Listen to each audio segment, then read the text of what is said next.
Hello, ladies and gentlemen, and welcome to another episode of the Daily Friend Show, and another week, a short week, in weird, wacky South Africa. Today, I'm joined by Sara Gon. Sara, how are you doing? Oh, fine, thanks, Nick. Hot up here. Yes, indeed. I've had to turn off my fan to make the sound good for this episode, and so I may start looking a bit sweaty by the end of this. We're also joined today by Mr. Michael Morris, whose camera is not working at the moment, but he joins us with his melodious voice. Michael, how are you? Hello, Nick. I'm well, thank you, and nice to see you too, Sarah. Also hot here, so I'm quite relieved, in fact, not to have the camera on me, in case, Apparently, as I'm there's sure. no rain anywhere in the country. Yeah, I'm sure. Indeed. I'm sure. It is rather grim, but we must soldier on nonetheless. I also must apologize. I did not sleep well last night, so if I suddenly look like halfway through the podcast I'm having a Vietnam War flashback, it's just sleep deprivation. All right, let's get on to our first story, and this is one of those ones where it just makes you want to claw your eyes out that you don't have 400,000 words to write in reply to this. But there was a story in News 24 with the headline, I think it was South Africa's Shame, I think it was. And it talks about the lack of racial diversity within the upper spheres of academia, particularly when regards to professors. And the story it's described as a snap survey carried out by News 24.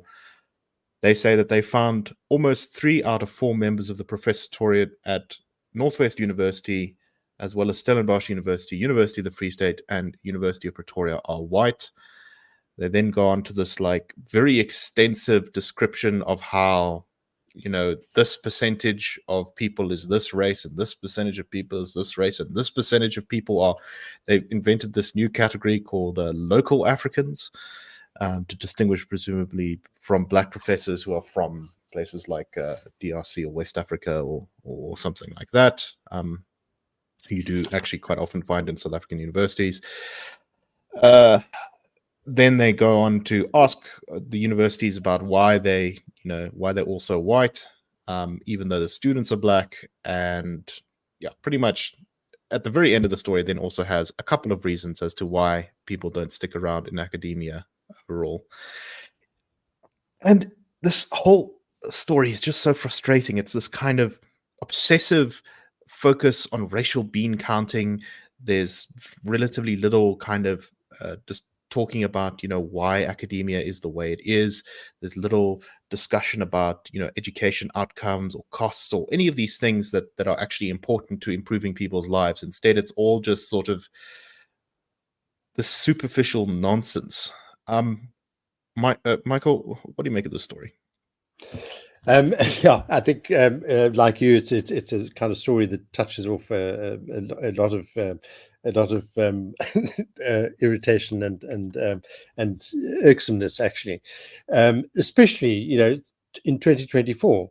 The first point that I think is worth making is that this kind of pencil test approach to a key subject, and it is an important subject, is how we're doing in society, essentially.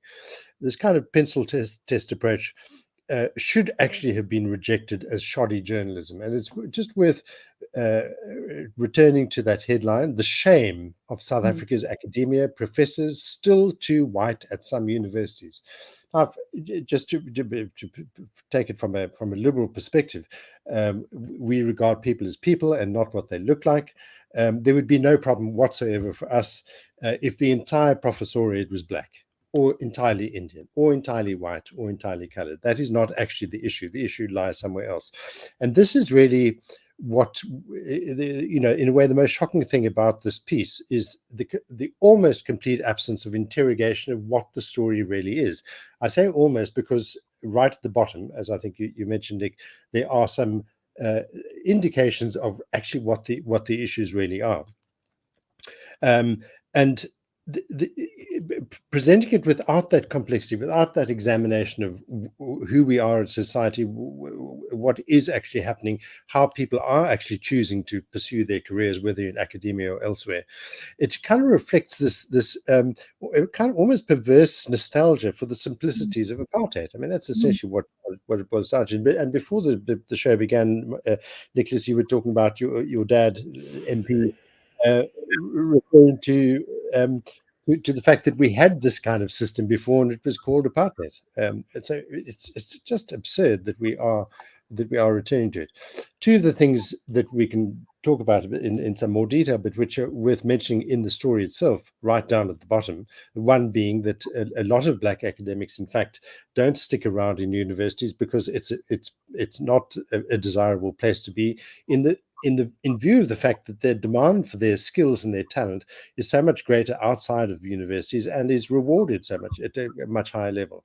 So it's not, as the story kind of implies, the implication right the way through that story and right the way through very similar debates of this kind concerning every other aspect of society, whether boardrooms or sports fields or schools, is the implication that whites are deliberately to blame and they are motivated by some kind of self-interest. And the absence of any interrogation or rejection of that as a reason for the circumstances that we're living with today, which is very much the story of our last 30 years. In fact, I mean, the absence of substantive change in so many fields is surely a reflection of inherited disadvantages and so on, but chiefly now, 30 years later, a reflection of the failure to deal with them over the course of 3 decades. I mean, this is quite an extraordinary thing.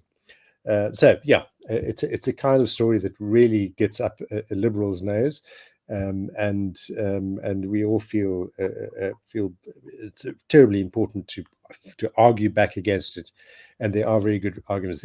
Sorry, that was just one last thing I wanted to mention. Was also right at the end of the story is a reference to the Future Professors Program. Now, this is a program established quite recently, 2019. Designed to address what is perceived as a problem identified in the story today. But nowhere in this story is there any suggestion that the absence of these future professors that are now this program is designed to stimulate and to promote. Nowhere is it suggested that this is because of racism or race or whiteness or privilege or anything of that kind. It's all to do with just the nature of the academia, the nature of encouraging people to pursue careers in that field when there are so many other fields that are more immediately attractive.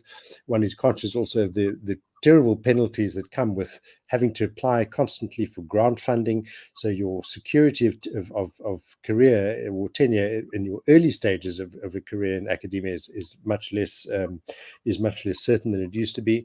And if you're a young person going into your 30s, maybe you've started a family, and you contemplating having to reconsider your career every 5 years, depending on the funding you're getting, it's just no choice if somebody else in the private sector is offering you a much more stable career and a higher salary. So those are just a few points. There's several others, but we'll get to those in due course. Thank you, Nick. Yeah, exactly.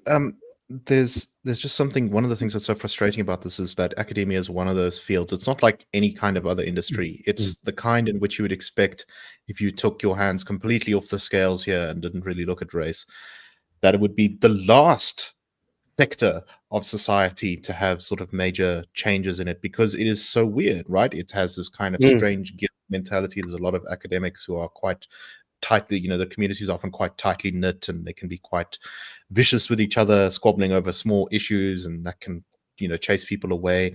You can get the fact that you have to study at university for so many years, and you have to have money and funding and all that sort of stuff to do that, as well as the patience. You also have to have a kind of, as you say, there's so many other. If you get a PhD or a master's degree, there's so many other things that you can go and do with your life that might be more fulfilling and more better paid. Yeah. So it's no surprise that academia it looks different to so many other things in the country. But if this really is what you're concerned about, if this really is the thing that you really care about, the race of professors and things, what would have helped if we had better labor legislation, lower taxes, less business regulation, a better education system, all these things that government policy in things like BE, things like bad labor laws, things like bad regulations have gutted over the last, at least since 2008, but even before then as well. We'd be so much further on towards changing the way our society works if we had genuine prosperity in this country. But instead, we're stuck in a similar place to where we started because we've continued down this disastrous road of embracing these absolutely terrible policies, which have not made anyone happy.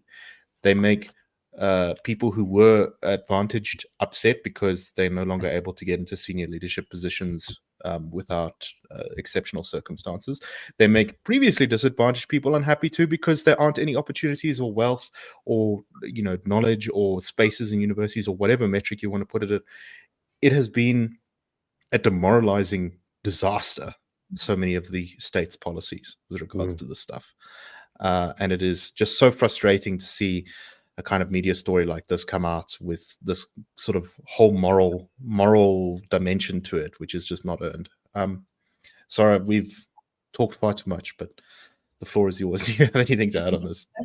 I'll just agreeing with both of you. I'll just make a few points. The first is that the deficient universities cited are all Afrikaans, former Afrikaans universities.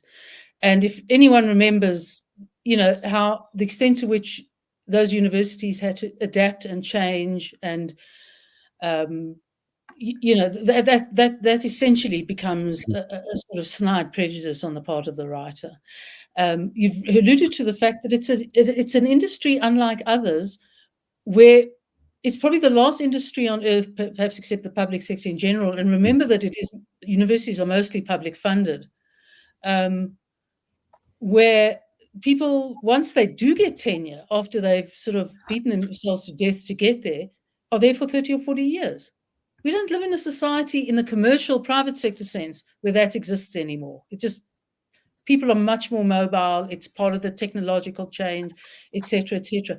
So the failure to really drill into the range of issues and complexities and history does all of us a complete and utter disservice. It was like a journalist looking for a story and creating one. And I think it does. You almost get the feeling that from the article that the people that the journalist spoke to desperately trying to explain what they were doing to make things different. And I think there are just so many things we have to interrogate in this. And the academia is not an industry that most of us know much about. So we can't apply the assumptions that apply to even the government sector, and certainly not the private sector. I mean, there's no mention of the few private tertiary education institutions and what they're doing and what results are getting and whether, et cetera, et cetera. So it's a disservice in the worst. It feeds into the worst categorization, particularly of white, when those who know anything about academia, and I know a bit, but I'm not an expert, know that one has to also remember that the critical race theory and the disruptive years of fees must fall, etc., was a reverse impact on many of the opportunities of all sorts of academics, and certainly would have discouraged people from ever working in the area. So those sort of political developments that we all are aware of, they can't be disregarded. Exactly. Michael, any final thoughts on this? I think picking up on two things, one that you mentioned, one that Sara's mentioned, just to begin with Sara's point or characterization of the story as being a disservice, this kind of thinking as being a disservice to the country and the people and what we're trying to do. I think that's terribly important. And it reminds me, in fact, of the kind of story that you might have expected 25 years ago. in the late 90s, this was the kind of it's essentially sentimentalism that crept into reporting, where people wanted the country to be, the kind of rainbow, beautiful thing that it didn't appear to be. And I was reminded, actually, just as Sara was talking about, a story that that one of the paper that I happened to be working on, the Time newspaper, as a journalist, it carried a story contrasting a very posh Cape Town school spending so many millions on an AstroTurf, and a school somewhere elsewhere in the country where a teacher was teaching kids under a tree. And this was intended as this kind of bold contrast. And I upset a lot of people in the newsroom by saying, in fact, what you're looking at is identically the same thing. It's the identical thing. It's exactly the same drive to do the best for the children in that place with what is available. That teacher teaching those kids under the tree is a marvel of the teaching profession. He doesn't need the lab, the air-conditioned classroom, the smart board, or whatever it might have been available to a smart school. He's getting on to the job. The little kids are sitting there. You can see them attentively paying attention to whatever he was doing. The school who's got the wherewithal is equally doing the best for the children. And that is really what you want. You don't want this equivalence that is a false thing. It's this idea that equality of outcomes is somehow a reflection of good things in society, when it isn't, in fact. And I think Sara is quite right to call that a disservice. And then the other point was yours, Nick, to talk about the fact that we would have been so much further if we had focused on genuine prosperity. It's out of that, and with it, or dependent on that. I mean, the genuine prosperity really depends on there being absolute equality of opportunity, and that's a very, very different thing. It's not always fair. I think there's a natural sensitivity in the society to unequal outcomes, because we constantly reminded of, 30 years later, this is all still somehow reflecting a past of disadvantage and unfairness and so on. But the harsh truth is actually that we need to focus on the genuine prosperity and the actual opportunity for everybody to perform their best, at their best. And this is really what ought to have been the focus of the story, and unfortunately is obscured by it. Yeah, great pity. Yeah, last point on this, I think, before we move on to things that make my blood pressure not go up as high, are that, this really is kind of one of those fairly elite concerns at the end of the day. Now, there's a space for discussing that in society, but these kind of things get far too much attention. The number of people who are university professors is very small, and the number of people who go to university is also pretty small. It's a significant percentage of the society, but it's like 10% or something like that who have university degrees. This is not what concerns the vast majority of people, and in our public discussions, we really should be focusing on, ending poverty, actually. Because that is what immiserates the life of so many millions of South Africans. Exactly. Yeah. Okay, let's move on to our next story. We're going on to election stuff now, and actually, I can't remember which outlet this story is from. Might also be News 24. It is, actually. So this is a sort of interesting bit of reporting to contrast with that previous story. The ANC has, according to some people who have been anonymously talking to the news, and so one never really knows who that is, but are described as ANC insiders, say that the party is out of money again. The ANC has had an enormous amount of trouble raising money recently. It has also had trouble paying off various debts, including from a court judgment where they were forced to pay back money that was owed for their 2019 campaign, which they only just paid off. You have struggled to pay staff salaries. Apparently, at the moment, according to this insider who spoke to News 24, the UIF and medical aid haven't been paid for the past 3 months. The party has not been able to organize banners or posters or T-shirts. They're supposed to be creating 1 million T-shirts for handing out this election campaign. And yet the funds don't seem to be there, and there was a lot of frustration expressed. There's even some talk within the ANC's National Executive Committee of throwing out the Treasurer General of the ANC, Gwen Ramakgopa, for her apparent inability to solve these problems. I do remember there was a time, I think it was back in 2014, when the ANC's T-shirt budget was equivalent to the DA's entire election budget. To just give an example of how the funds used to be different from each other, and whereas nowadays they seem to be on a much closer footing. To go on about this, though, so the source basically just slams the ANC's leadership and that kind of thing. And Fikile Mbalula was asked about these accusations, and he said, "We're not worried about the fact that other parties have been putting up posters and banners, although I know the EFF and DA only just started putting up theirs recently. No party has banners. If those people who are saying that the party has no money are ANC members, then they're stupid, because you can't wish anything bad on your own organization. We'll have fundraising. There's no problems." I continue to enjoy Fikile Mbalula's comments on the nation's issues. Sara, what do you make of all this? I mean, look, we don't know who this person was, so I don't know how true this is, but it kind of rings true to me. Well, that comment just shows that if we're waiting for sort of correction from within, it ain't going to happen. If you can't criticize your own party, nothing changes. There've been speculation about whether Iran or Qatar has actually been funding the ANC for their services to Hamas. But in the absence of clear evidence to the contrary, we do have to wonder why they were cash-strapped until the middle of December, and then they were very uncash-strapped suddenly, and now they're cash-strapped again. I actually think we can't speculate on this. I think we just can't trust anything that comes out one way or the other. And as our audience says, what a shame. Yeah, one does get the sense of an organization which is akin to a pile of hot sand in the desert, and the more water you pour into it, the more just evaporates. I don't know. Michael, what do you make of all this?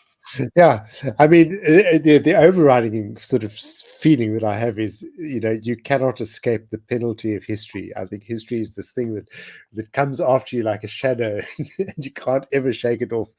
And eventually, it really does impinge you. You take a wrong step, it's right there. And I think, the ANC is suddenly reaching this point where there's so many things going wrong. There's so many expenses. The world is, the South Africa is just that much more, it's kind of more costly to do anything here because of its own policies and its own missteps. So, I mean, this election must be quite a nightmare. Most particularly, I would imagine, for Fikile Mbalula, to try and rationalize it all and explain why everything is absolutely fine. But yeah, very clearly a sign of things not going well. Definitely. I think I agree with Sara completely that there's a limit to how much we can sort of speculate about this, because I think also, as there's a poll we're not going to talk about today because we want to see a little bit how things shake out on that one. But that suggests some very bad news for the ANC, and the general, mood, I think, in the ANC is one of a bit of, shall we say, stress. And this is fairly typical of organizations under a lot of stress, which is that people immediately start looking to cast blame about. So I'm not surprised that someone is leaking from inside the organization saying, "Oh, you see, it's this person's fault. They've spent all the money badly." And if the ANC does badly in the 2024 elections, the amount of dirt that is going to be flung by different factions of the party against each other is going to be something to behold. I must say. Sara, any final thoughts on this one? I think just 2 points. One is, if this story is true, what it does from an electioneering point of view shows that every other major party in the fight is better at managing its money and spending it strategically than the ANC. So they've learned nothing. And if I'm not mistaken, from an earlier discussion, Gwen Ramakgopa's predecessor was Paul Mashatile. Their financial problems didn't start last year. Right. I think they specifically started under Paul Mashatile. So I think I think we should stop thinking. Yes, no, let's see how this shakes out. But if the ANC is hoping that its election campaign is going to save it from the problems it's had, which has been the case in the past, where its campaign has kind of come through at the end, things are The not end looking as start. optimistic on that front, as they usually are. But we'll have to see. Obviously, there's still quite a bit of electioneering to go. Reminder: if you're interested in voting, please go to pledgetovote.co.za and sign up there to pledge to vote in our government elections on May 29th. They are going to be some of the most important ones we've had in the last 30 years. Okay, last story. This is just one of those stories where it's talking about one industry, but in many ways it's a bit of a microcosm of the larger problems, and that is South Africa's film industry is facing a bit of a downturn because it was given a number of tax cuts and tax incentives in order to produce film content here. In fact, we internally had a speaker a while ago who spoke about, I think it was movie props that he was involved in, and how the environment has gotten so toxic that he's leaving for overseas. Well, it seems like this is a larger problem. Government has in fact told the film industry that there's no more money to give them tax incentives, and as such, they are out of luck and will just have to compete with international competitors by themselves. The people in the film industry have complained. They say, the film industry brings in millions of rands, creates lots of jobs, does all these things with South Africa which are positive, and that without these tax incentives, it's really difficult to compete, as there are many places around the world like Greece and Ireland, which are offering much more lucrative tax incentives than we already were. And now with ours being sort of folded away to save money, we're only going to fall further behind. Michael, let me start with you.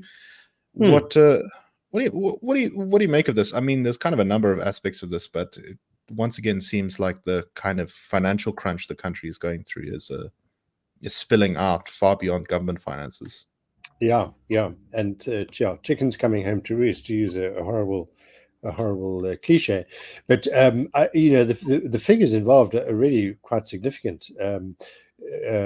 According to the South African Cultural Observatory, quoted in the story by Business Live, in 2020, creative industries contributed 63 billion to South Africa's economy. These industries now contribute an estimated 90 billion. With most coming from audiovisual. And one certainly, I mean, here in the Cape, we're very conscious of the film industry. It's the city of Cape Town has gone out of its way to be receptive and hospitable to foreigners wanting to come here to make ads, TV ads particularly, but also segments of movies. I think a number of quite famous movies have been shot here in various parts of the city. We are very lucky to have a wide variety of urban and natural settings here in the Western Cape to lend themselves to action movies in forests and mountains and inner city sort of scenes that range from a kind of modern urban setting to all different kinds of housing settings. So we're actually very well placed to attract the industry, and it's very clear that whenever there's a shoot, you can see the range of things from catering to lighting to sound to PR to the whole caboodle. People building sets. I mean, there's a vast sort of set building industry as well here. So you cancel one thing and it just affects so many others. We spoke a bit before the show about the government's, whether government does have a role in supporting industries, and we agreed. Sara made the point that a tax break is a very, very different thing from a subsidy, a straight subsidy, which is effectively propping up an industry or some sector of the economy. And it's very striking to look at the figures. As you mentioned, Nick, Ireland and Greece offer more lucrative incentives, ranging from 32 to 40%. So there clearly is a role for the government to, look at what the international scene is and to see what it can do to preserve the very considerable sums that are being invested in the economy. So yeah, it is a worrying story. But you see, Michael, we need to take away these tax incentives so that we can fund NHI, which will no doubt all be looted. Yeah. Man, at the moment with current government policy, it's a good time to be a BMW dealership owner or a whiskey seller. But anyway, Sara, any final thoughts on this one before we close off for today?